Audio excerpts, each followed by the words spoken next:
Tia Coleman, one of the people aboard the duck boat tour that capsized in Missouri, killing 17 victims including 9 members of her family, claims the vessel's captain told passengers not to worry about using life jackets as the boat was rocking in the rough waters of Table Rock Lake. OX59 spoke on the phone with Tia from the hospital on Friday as she continued to recover from pneumonia and other injuries related to the tragic accident. The captain had told us, "Don't worry about grabbing the life jackets, you won't need them." Tia recalled of his alleged message, which she said came as they were already in the water. "So nobody grabbed them because we listened to the captain as he told us the safety rules. However, in doing that, when it was time to grab them, it was too late," Tia told the outlet. "I believe that a lot of people could have been spared." Ripley's Entertainment, which owns and operates the Ride the Ducks tour, did not immediately respond to people's request for comment about Tia's claims. Related, the 17 victims of the tragic duck boat accident identified, including 9 members of the same family. Thursday's accident took the lives of 9 members of Tia's family, including her husband, Glenn Coleman, 40, and her 3 children, Reese Coleman, 9, and Evan Coleman, 7, and R.U. Coleman, 1. Out of the entire family on the duck boat, only Tia and her 13-year-old nephew survived. His mother, Angela Coleman, 45, and brother, Maxwell Coleman, 2, also died. Tia's other family members included Belinda Coleman, 69, Irvin Coleman, 76, and Horace Coleman, 70. "My heart is very heavy," she told FOX59. "Out of 11 of us, only 2 of us surviving. I lost all my children. I lost my husband. I lost my mother-in-law and my father-in-law. I lost my uncle. I lost my sister-in-law. And I lost my nephew. I'm okay, but this is really hard. This is really hard. There's not much that can be done," she told the news station. "The only thing that I would like to be done that can't be is to bring my family back. Keep praying for me. We've lost so much." Related, 17 people dead after a duck boat capsized during a severe thunderstorm on Missouri Lake. Tia was visiting from Indiana, and took the tour alongside 30 other passengers. According to Stone County Sheriff Doug Rader, the boat turned over and sunk due to the stormy weather at about 8 p.m.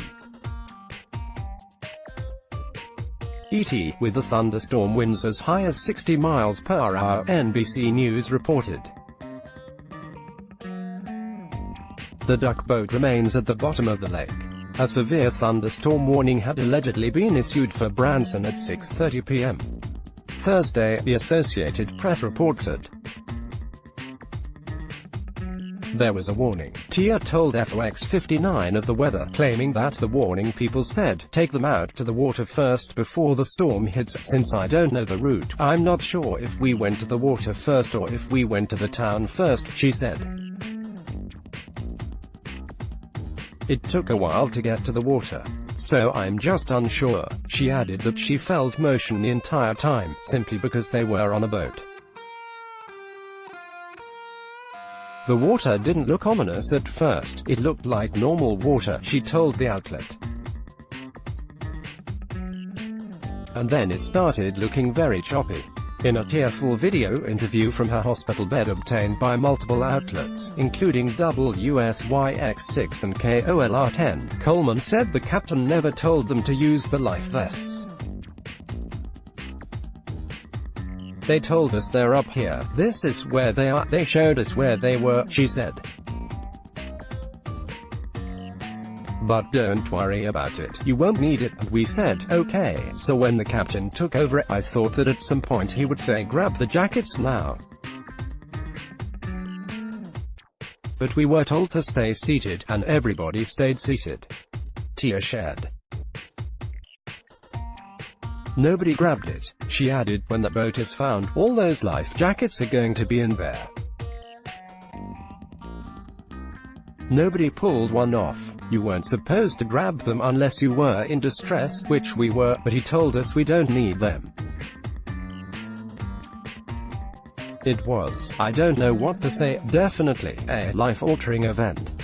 Tia didn't know the boat was sinking until it was too late. Once the caption takes over, "This big huge waves choppy," everybody started getting like, "Hey, this is getting a little bit too much," Tia said in the video.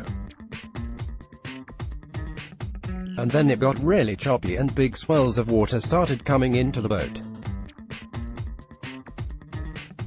Then a really huge wave swept over it, and when that wave swept over, the last thing I heard my sister-in-law say was, "Grab the baby. Escaping the sinking boat was a nightmare," she explained. My head pushed up to the top of the water and I lost control. I didn't have anybody with me, Tia said. I couldn't see anybody.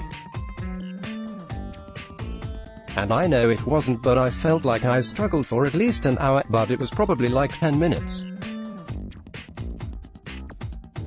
And I just remembered I kept sinking. I couldn't see anybody, I couldn't hear anything, I couldn't hear screams. Tia continued. It felt like I was out there on my own. I was yelling and I was screaming. And finally I said, "Lord, just let me die. I can't keep drowning." That's how I felt.